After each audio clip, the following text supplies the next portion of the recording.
My parents wanted to instill a sense of independence in my brothers and I.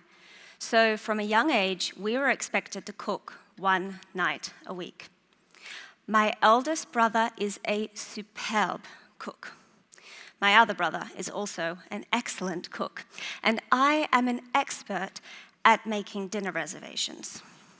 So my lack of cooking skills was never an issue until I had kids. Trust me when I say taking two tired, hungry children out to a restaurant where you actually want to eat the food is a recipe for disaster. So I turned to my good friend Google to learn how to cook. And this is where things got really frustrating. Because the Google search experience of flicking through the carousel is great. But after clicking, I had to scroll through a tale as long as time in order to reach the recipe. And it's not just recipes. It's listicles of affiliate links masquerading as product reviews. It's a slew of cookie-cutter travel websites all recommending the exact same places. It's news sites regurgitating identical information, all because the content has been optimized for rankings rather than readers. This excessive amount of spam has made the Google search results bloated and unhelpful. People started cheating on it with Amazon and Reddit. Its kids had to go and stay with TikTok for a while. It heard its job was at risk for some new hire called ChatGPT, and Google realized it needed to change what it eats, what it reads. It worked on its core. Google went through profound transformation. Now, I know you've all known Google its entire life. And when you've been so close for so long, it's difficult to accept that your relationship has changed. But it's time for you to see Google for who they have become, to accept that Google is no longer a search engine, that your analytics data is misleading you, and that it is not your job to optimize a website. We will talk through each of these truths today, starting with why Google is not a search engine. 4 years ago, Google went through some big changes. They moved from answers to journeys, from queries to query lists, and from text to visuals. They made these promises and they delivered on all of them. Google moved away from being full of links towards a more engaging and interactive experience. We got visual previews. We got the ability to refine our queries, quick snippet-style information. They aggregated content, and by doing so, often put competitors side by side or brought a fresh perspective to search. And it's become a little bit of a sport to hunt these placements in the SEO industry. But just like hunting, this sport is already archaic. We need to move beyond this now, because Google has. They've thrown off the shackles of search. They've become immensely powerful beyond the bounds of the SERPs. For a start, let's acknowledge that Google is one of the world's biggest social networks, offering every feature of its key competitors.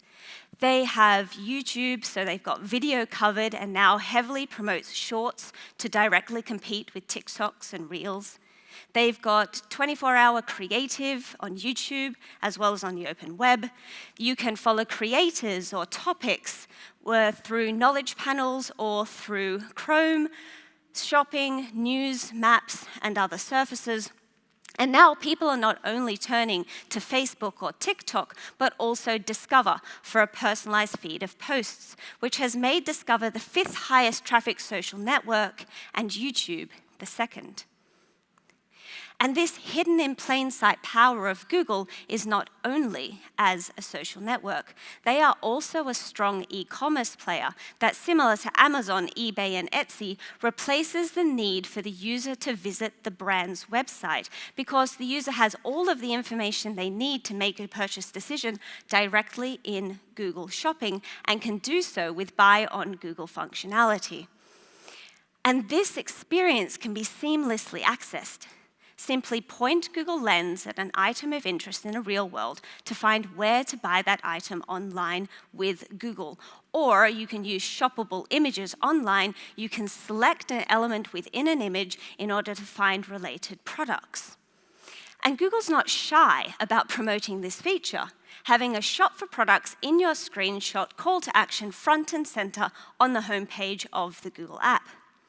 And so a habit is formed to shop with Google Lens. And users no longer need to search for shopping-related terms. So that #1 ranking in search that you all strive for is less valuable. Not that it's a true #1 ranking anyway, as Google takes position 0 with their selection of products, which 𝗙cie𝗹𝗹𝗎 reports drops organic clicks down to only 7%. And woe be it to anybody who is lower than position 1, because Google also dominates most of the rest of the page. But it's not just e-commerce websites that are being disrupted.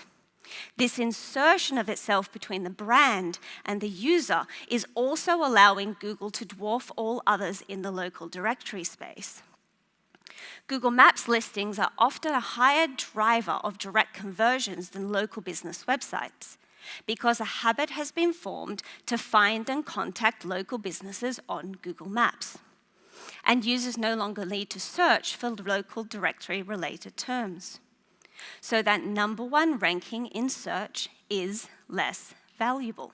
Not that it's a true #1 ranking anyway, as Google takes position 0 with a map pack, which drops position 1 organic clicks down to only 11% and dominates most of the rest of the page.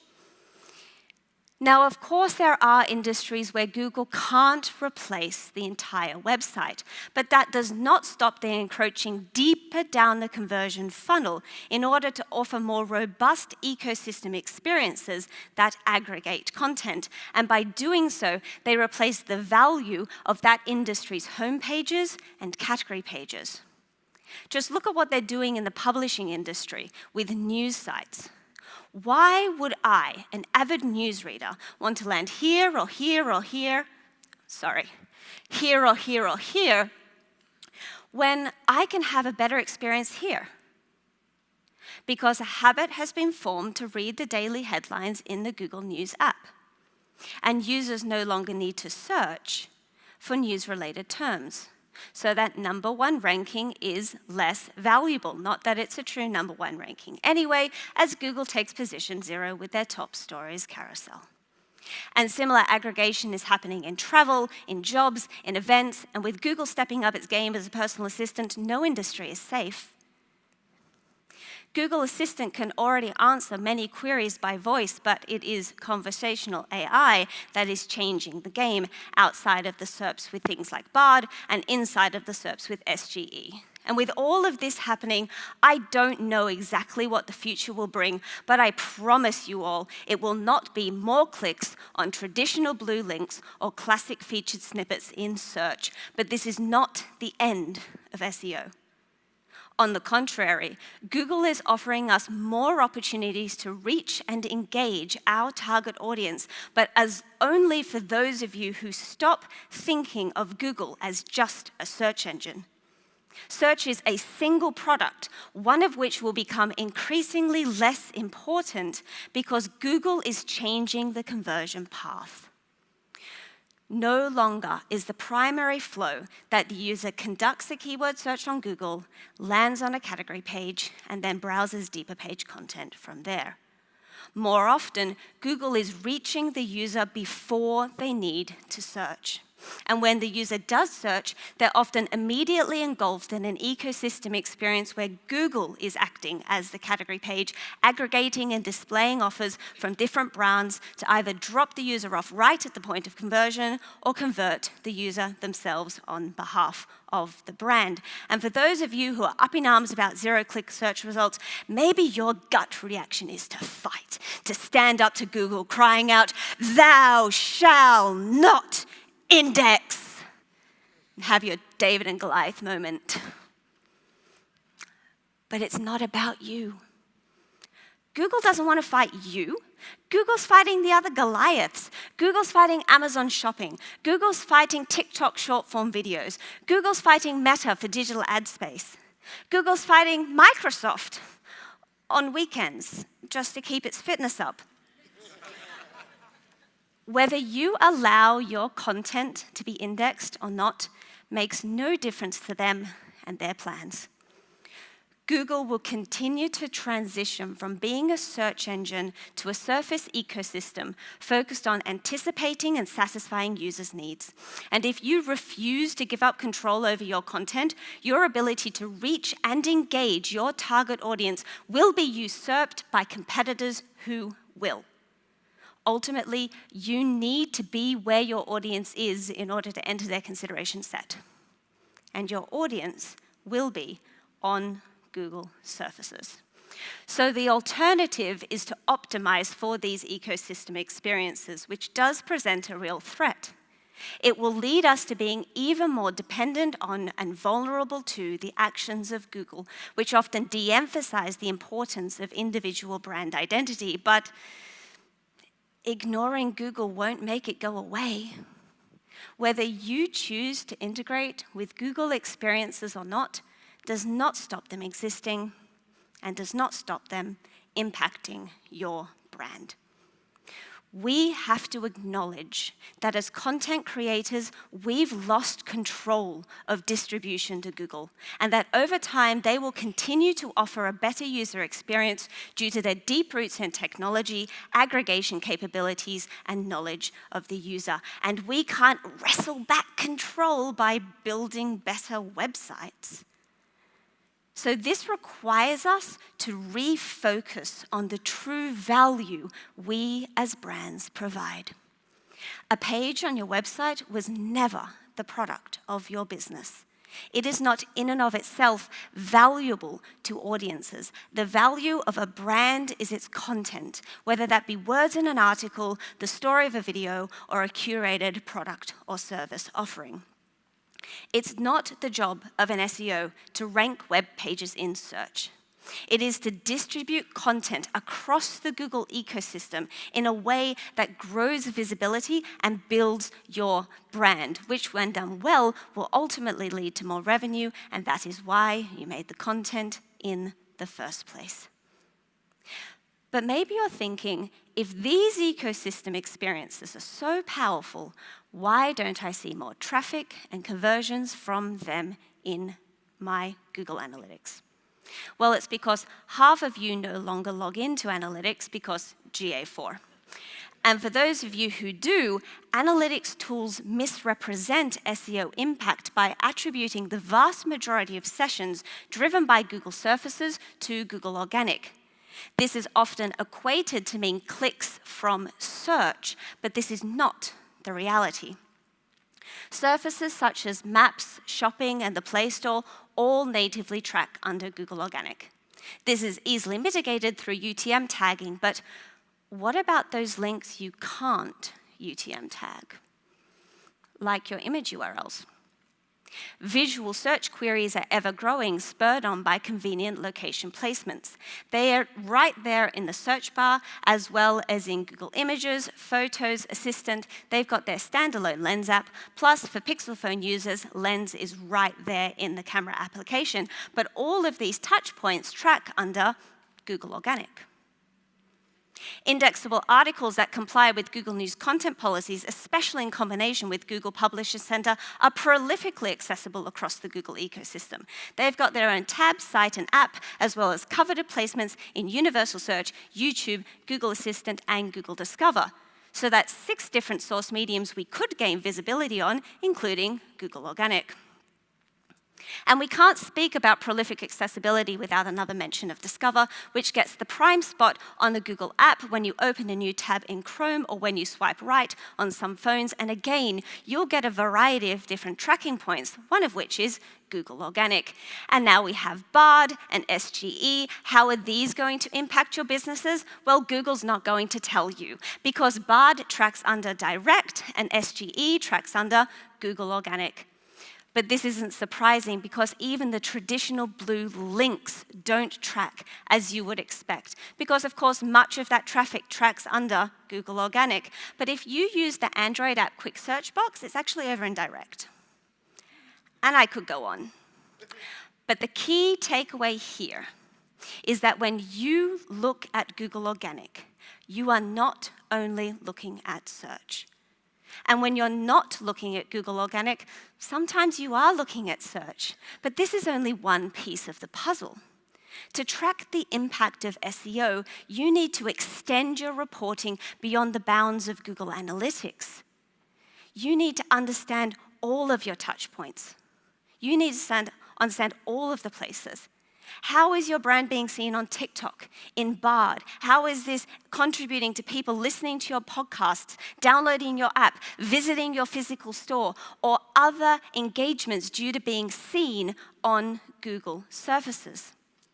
If you're relying only on Google Organic sessions and conversions to define the value of SEO, you are severely undervaluing your work. Report wider than that. A data warehouse is now a must-have in marketing. So invest in building one yourself, or use a tool like Piped Out to get a jump start. Because with a marketing data warehouse giving you better visibility, it is going to be crystal clear that it is not your job to rank web pages in search for targeted keywords in order to drive organic sessions. This thinking is telling you to wait for a keyword search to occur and then compete for attention. But it's highly likely by that time the user has already begun their journey on another Google surface, and you will find it extremely difficult to break into their consideration set. You need to leave this thinking in the past. It is no longer relevant. It is SEO nostalgia. Modern SEO is about the visibility of entities on Google surfaces for targeted topics to build brand awareness and brand preference, both with your target audience and with Google's AI. And it doesn't matter if this is happening on-site or off-site. And this is why it is not your job to optimize a website. It is to build a well-known, top-rated, and trusted brand. This is at the core of visibility on every Google surface, because Google has moved away from the rigidity of ranking URLs to the flexibility to be able to grant visibility to entities in graphs. And Google has many graphs. The shopping graph powered by Merchant Center, the location graph powered by Google Business Profiles, the news graph powered by Google Publisher Center, but it is the knowledge graph, which is the godfather of the Google ecosystem, puppeteering visibility across every Google surface. This is what heavily influences if your brand is going to show up in SGE or Bard or Shopping or Discover or any other Google service based on the facts it knows about the brand and its connections to the topic and the user at hand. So forget about your ranking factors. Start obsessing over your presence and connections in the knowledge graph. Does Google know who your brand is? Are you a stranger, a familiar face, or a friend to Google? The best way to track if a brand is an entity is to query it daily in the Knowledge Graph Search API and keep a record of the returned results in your data warehouse. But for a quick check, I find it easier to use the 𝗙liche Knowledge Graph Explorer. If no result is returned, then you are a stranger to Google. You are not in the knowledge graph. If information is returned, then you can see how good a friend you are to Google and in what context you hang out. Now, please don't presume that just because a knowledge panel appears for your brand, that you are known to Google, that they understand who you are. It could be that they have you mixed up with somebody else. For example, Domain is a key property player in Australia, and they have a really strong SERP. They've got site links, they've got rich results, they've got a knowledge panel. What they do not have is an entity in the knowledge graph. And when you query their brand name, Google returns the result of their key competitor, because that knowledge panel is not driven by their brand entity, but rather by their parent company entity, because they lack clarity and consistency whenever they talk to Google. Let's take a look at their relationship. Google meets Domain for the first time and asks them, "What do you do?" Domain replies that they inspire confidence in life's property decisions, and then starts rambling about their parents. The two cross paths again at various social gatherings where Domain keeps telling Google to find your way home and download their app while switching between their full name, their short name, and talking about their parents. Google is confused, to say the least, so they ask their good friend Wikipedia, who replies, "Sorry, bro, I only know their parents." Don't be like Domain. Follow 3 steps, heavily inspired by Jason Barnard's 𝗙cie𝗹𝗹liche process, to explicitly establish your brand entity in the knowledge graph. And the first step to befriend Google is to define a brand entity bio, essentially who you are as a brand, which sounds ridiculously easy, but let's just start with your brand name. The next time you're in your office, I have a challenge for each of you. Grab a pen and a piece of paper, walk over to each department and ask them to write down the brand name. Some will write it as you expect, others with different spelling or capitalization, others the domain, others the legal entity name. And this is a problem because Google's natural language processing is sensitive to spelling and casing, so each of these can be seen as a separate entity. And that's just the name. You also need to align the brand positioning, and this can't be some corporatized mash of this year's buzzwords or some subjective claim that you're number 1 or some marketing tagline that lacks substance. You need to define the brand in a way that humans will read as authentic and that Google can understand to make connections that are relevant for you in the knowledge graph. So I like to do this with a semantic triple of subject, predicate, object. You can also think of this as defining the brand's relationship to the industry entity, or how you want Google to classify the brand when it comes to the knowledge panel. Are you just a website? Or are you a company? Or are you a real estate company? Or nothing? Because Google doesn't have enough confidence in order to classify your entity, which is negatively going to impact where and how you are viewed across Google surfaces.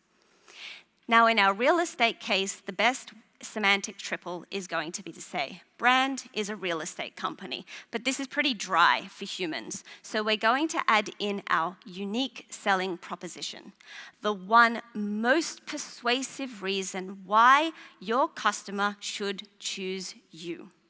Are you the biggest real estate company with every property? Are you focused on a specific location or niche? Are you uniquely customer-centric, easy to use, environmentally conscious, or have the lowest price? No matter what your unique selling proposition is, add it into your semantic triple to make your brand entity optimized bio. And then expand on this by addressing your target audience and core offerings, awards and membership, key people and partners, history and contact details, and there you have your entity optimized About Us page copy. But everything you've just said about your brand with on-page text, say it again through comprehensive schema markup. This brand-splaining of your entity to Google helps to reconfirm what you've said about yourself, so it accepts that as facts in the knowledge graph. Now, many of you will be familiar with schema from marking up your articles, and this is how you've got Google to understand that you have a lot of content on a certain topic. For example, about 𝗙cie𝗹𝗹😏, who is a musician based in Nigeria, who collaborated on the song Brown Skin Girl with Beyoncé, which won him a Grammy Award. Now, because of 𝗙cie𝗹𝗹😏, you have added author schema inside your article markup, which connects your entertainment journalist Joe with all of these entities. And since her pieces are high quality, her future content about these entities is more likely to be featured across Google surfaces in the future. And then you've gone and you've added your organization schema, and you've followed Google's requirements. So you've added the URL, and you've added the logo, and this describes the brand as an individual thing, which sits all alone over there in the knowledge graph, with no relationships and no connections to anything. And then Joe quits, and you've lost her 𝗙cie𝗹𝗏. And you have a disconnect moving forward with those topics you've worked so hard to build authority in. But there is a way to keep that 𝗙cie𝗹𝗏, using John Alderson's approach to structured data markup, which focuses on specifically declaring the relationships between entities using IDs.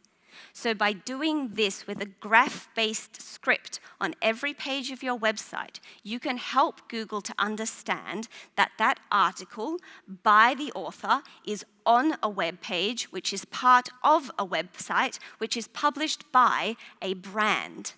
This explicitly connects all of that content and all of those authors to the brand entity. So now the brand has 𝗙cie𝗹𝗏. The brand has topical authority.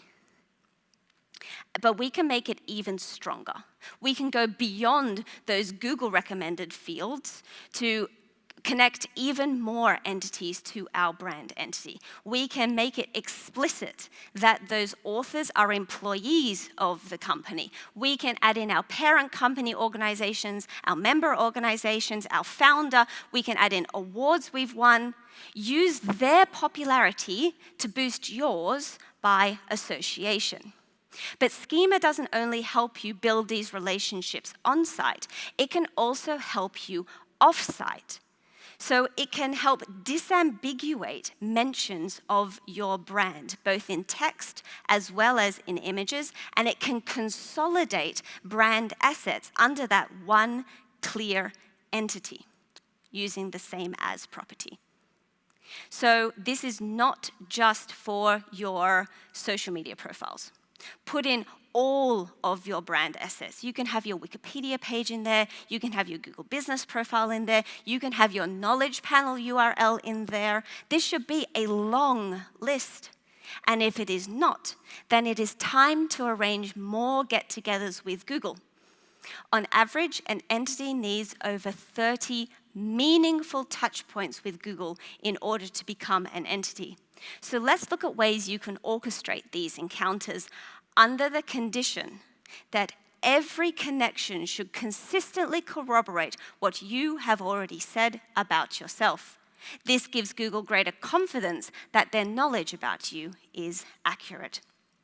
So be sure to support your brand entity bio on your social media pages, your legitimacy with directory listings, your notability with knowledge platforms, your positioning with ranking and review sites, your offering with a Google Business Center or Google Merchant Profile or other accounts, your format coverage, expand it through apps, podcasts, and videos. Become an authority in your industry by submitting for awards or joining member organizations or hosting physical events or get your CEO interviewed or publish a research report or any brand building initiative. None of this is done for backlinks, but to give you those opportunities to make those meaningful connections with Google and with your audience. And when you see that knowledge panel appear for your brand name, claim it and curate it and see if you have made a friend of Google.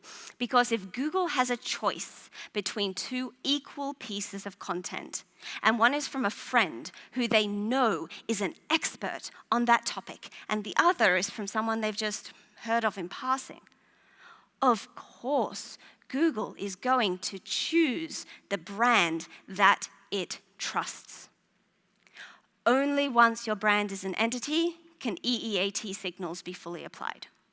Only once you have those meaningful connections in the knowledge graph can topical authority be fully applied.